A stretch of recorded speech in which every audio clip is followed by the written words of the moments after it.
later on Sunday. Take care. For now, it's a defensive position and can only be activated if the militia attack. They are proud of their democracy, but they also fear it's now under threat from China like never before.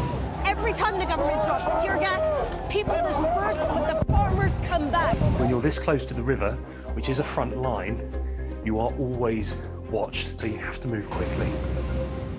There when the story breaks. BBC News. Follow on the app.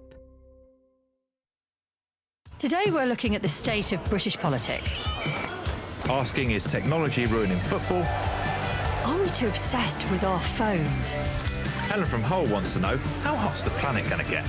And we'll explain why prices keep going up and up. Also, Rach, did you know space has its own smell? Really? What of? The world is fast-moving and can be confusing. So let's talk about it. 5 Live Breakfast with Rachel and Rick. Listen on BBC Sounds. The BBC World Service is a powerhouse. It's the world's radio station. How cool is that? There were many occasions like the landing on the moon, which I learned about through the BBC World Service. The BBC has provided joy, hope and grace all over the world, which is really rare, and I think that's a beautiful thing. It's no exaggeration to say the BBC World Service has become the international watchword for quality broadcasting. The BBC World Service. Listen on Sounds.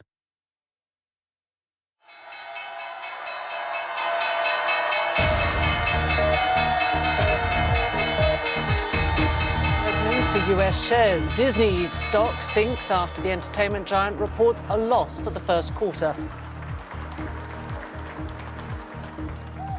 Nevertheless, Disney boss Bob Iger tells investors we've turned the corner as the firm's streaming division finally turns a profit 6 months earlier than it promised Wall Street. Also coming up, pressure in the pipeline. BP profits slump. The results are worse than expected, raising further questions about the oil giant's business plan.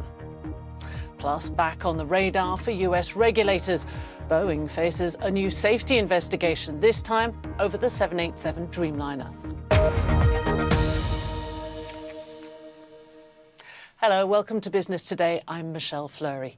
US markets have made a muted start here in New York. Shares of Disney sinking after the entertainment giant reported a loss for the first 3 months of the year. Now, that's despite the bombshell that its streaming business has made a profit for the first time after years in the red.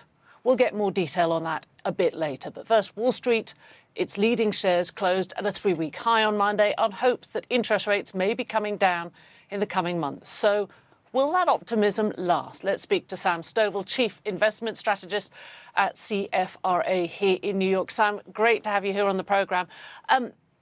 We've seen the Dow basically trying to sort of push forward on hopes that perhaps the US economy isn't overheating. Do you think it can sustain that?